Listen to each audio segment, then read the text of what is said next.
Hello, my YouTubers. This is your boy, your man, your YouTuber, Jack McCarthy.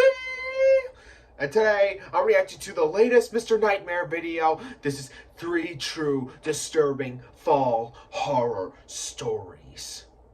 I love to hear this. Last time we heard the Halloween ones. Today, it's about the season of fall. And and hopefully these will just be as scary as the last one, if not scarier. And if you want to know why I'm saying it like that, it's for a fact.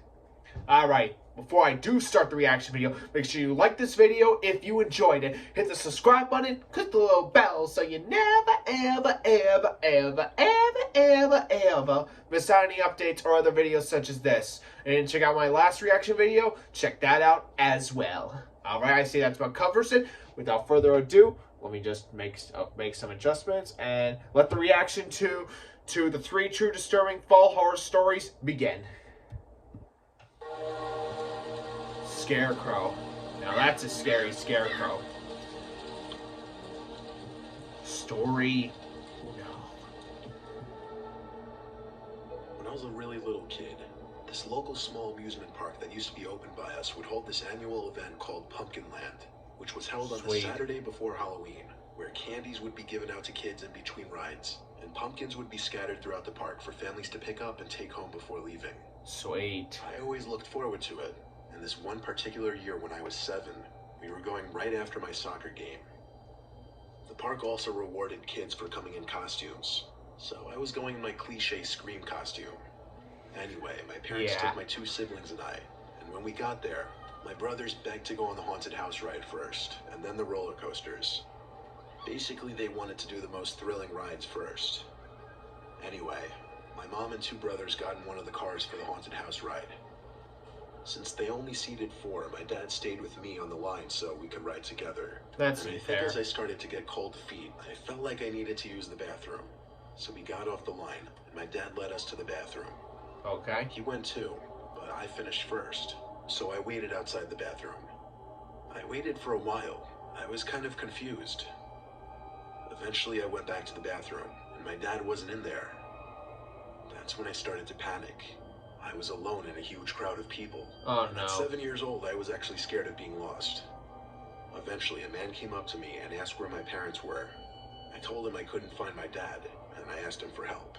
He took my hand and said, "We're gonna go find them." I remember him leading me with a tight grip of my hand, and suddenly he pulled out his archaic Nokia brick cell phone and started talking to someone on the other end. The only major thing I remember him saying was, "Oh, I'm with him right now," as he looked down at me and smiled. Then he said, "Okay," and hung up. He looked at me again and said that was my dad, and that he was waiting by the parking lot. He continued to lead me. I don't like it where this is going. At 7 years old, I wasn't an idiot. I was wise to the fact that my dad did not have a cell phone, and that this stranger probably didn't know my dad. How would he even know who I was if I was under a Scream mask? Yeah. As we were approaching the front gate to the park, I spotted a female employee and started saying "excuse me" over and over until I got her attention. Then I said, "I don't know him, please help." The man defended himself, saying he knew my dad and was trying to get me to him. But the employee took my side and asked me to come stand by her so she could use the loudspeaker to find my parents. The man didn't stay a second longer after that. He walked away quickly into the parking lot. The employee announced over the park intercoms that a child in a Scream costume was missing his parents and gave my name. Eventually my dad came running over, waving his hands. He was a nervous wreck. Oh, thank God. The employee told him of the potential predator and the possible attempted kidnapping, and that's when he lost it. When my mom came over, she was just as furious. My parents asked the manager to see the surveillance footage. Somehow at that time, the amusement park didn't have any surveillance cameras, according to the manager. Still, my parents thanked that employee for getting me away from that man, and we tried to have a normal day after that. I was too young to realize the severity of the potential situation I had just avoided. Yeah, child Obviously, innocence. remembering it as an adult is a lot more sickening to think about. Thank God he was saved. Jeez. There we go. Ads. They suck. But they need to make money off of them. When my mom and stepdad went on their honeymoon, I wasn't trusted to watch the house for the week. So they sent me to my Uncle Ronnie's farm. Okay. He lives with my Aunt Susie and my cousin Ronnie Jr. They have a spare bedroom upstairs that I stayed in. It's an old-fashioned style wooden farmhouse. Alright. It's big and nice, though. The spare bedroom overlooked the crops and the numerous scarecrows my uncle had scattered through the crops. This was in mid-October a few years ago, and my uncle was mid-harvesting his corn at this time of the month. He asked for my and Junior's help. Weirdly, it wasn't tedious work, like I kind of enjoyed doing it. He wasn't using his combine. Instead, we were just hand-picking a bunch of corn. I had this little rolling basket-like thing that I was supposed to fill up. I admired the 3 scarecrows he had. They looked like he put a lot of work into them.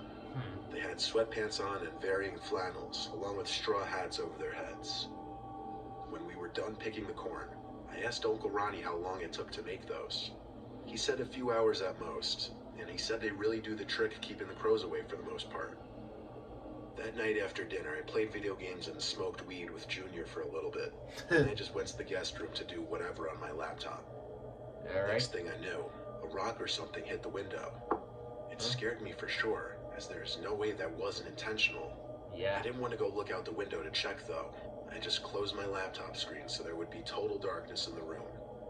I crossed my fingers it wouldn't happen again, but when a second rock hit the window, my heart felt like it dropped out of an airplane. The room was still completely dark, so I gave it a minute before getting up to peek out the window. There was a full moon out, and one of the outside lights was on, both lighting up a decent amount of the crops and one of the scarecrows. I continued to look around, but when I saw something moving in the corner of my eye, I looked back at the scarecrow to see one of its arms waving at me. No, surely I was hallucinating. The waving stopped, and the arm moved back down to its side. I shut the blind and wanted to throw up. I ran to Junior's room and opened the door, but by this point in the night, he was already asleep. I closed his door and checked downstairs for my aunt and uncle, but all the lights were off downstairs, so I checked their bedroom, and they too were both asleep.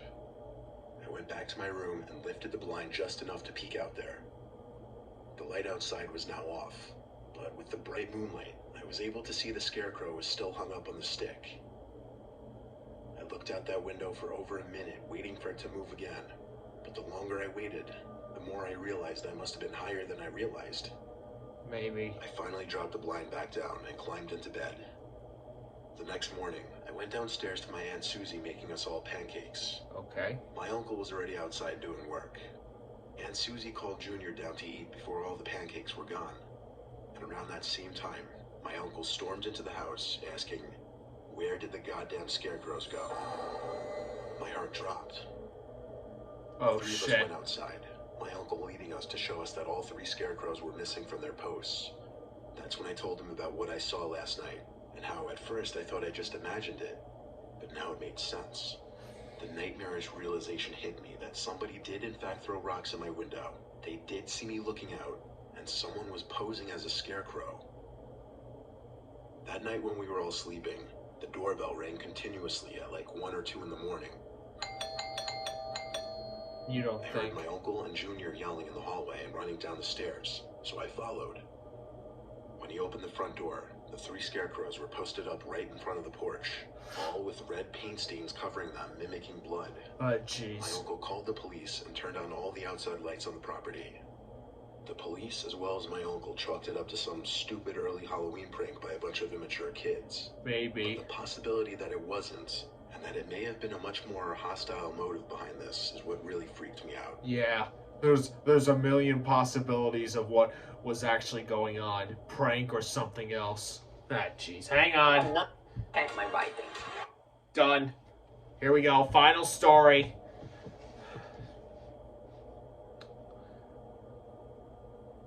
It was November.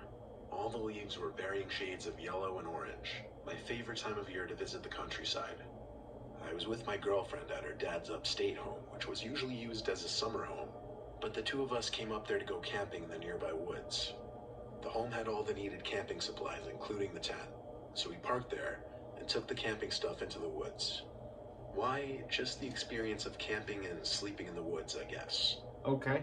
I've only been camping a few times in my life, but I liked camping in the fall because there's less bugs and of course you can't beat the foliage. Yeah, I guess that's We were right. camped out in a small circular clearing, just big enough for our tent and campfire. We sat around the fire for about an hour, eating and just talking. Then we went inside the tent. We kept the fire going as it made my girlfriend feel safer, and it added a bit of warmth. Besides the sound of the crackling fire, we eventually started hearing leaves crunching in the distance. My girlfriend and I looked at each other. She put her finger up to her lip. I could tell she was nervous. Fires usually repel wildlife from approaching, so as the crunching of the leaves got louder, it got more suspicious. The footsteps also sounded bipedal, like a human's footsteps. Not an animal. The So crunches got jeez. louder until they stopped around the fire. Then we noticed the shadow outline of someone standing out there, and then they sat down in one of the chairs, but they didn't say a word. So I finally decided I was going to peek my head out and check. I looked out to the campfire, expecting to see someone sitting on one of the chairs, What? but there was no one out there. I got up on my legs to look around the campsite, into the trees and darkness. I didn't see anyone out there. My girlfriend was whispering something. It sounded like she was urgently trying to get my attention. So I crawled back inside, and she said, "What does he want?" I replied, "There's no one there." She replied, "What are you talking about? I see him in the chair right now." I looked at the wall of the tent and saw the shadow outline of the person still sitting in the chair by the fire. What? I realized that was impossible, though. I crawled back out of the tent to look one more time, and both the chairs were still empty. I went back inside and said to my girlfriend, "We need to go right now." She didn't ask questions. She got straight up, took my hand, and followed me out of the tent. When she saw there was no one sitting in the chair, she screamed. I yelled at her to shut up, and I led us through the near total darkness in the direction back to the mobile home. While running, we heard this horrible groaning sound not too far away from us, and one single loud crash of a tree branch or something. This caused both of us to scream, "Oh shit," and run even faster. How we found the property was by repeatedly pressing the car lock button until we finally heard the car horn. We went into the mobile home, locked the door, and hid under the covers in the safety of the bedroom. Still, I didn't feel entirely safe being surrounded by nothing but woods in every direction, and I was paranoid that whatever was out there followed us. I let my girlfriend sleep while I stayed up listening for sounds. I thought I heard a clicking or something from the front door to the home, but that might have been my paranoia playing tricks on me. I fell asleep eventually, and when we woke up, we went back for the tent and supplies, And scared shitless while doing so. Nothing was moved except for the one chair we thought we saw the shadow sitting in. It was knocked over. We hurried back to the car, drove home, and that was our last camping adventure. ooh, a pretty scary story. What was it? There was a shadow there, but no one in the chair. Was it like a ghost or something? I think it might have been a ghost. That's my theory for the third story. Alright, so, this is my order. Second story... Damn it, sorry. Hang on. Second story, scariest. Third story, between. And the last one, not so scary. I mean, I know it was a child predator thing, but still, those are a little bit scary. I mean, but the scarecrows things that really got me going, especially you know, stealing the scarecrows, pretending to pose as them, bringing them back, but with bloody faces, well, painted red blood, but you all know what I mean. By far, some scary stories and experiences. But, well, at least they were pretty scary and everything, and I'm glad I got to hear them. They sound like really scary stories. Alright, I hope you guys enjoyed this video very much. If you did, like it so you can watch it over and over and over again. Make sure you click the subscribe button and the little bell so you never, ever, ever, ever, ever, ever, ever miss out any updates or other videos such like this. And remember, always stay tuned for more, because there's more coming at you. This is Jack McCarthy here, signing off. El Bio-y.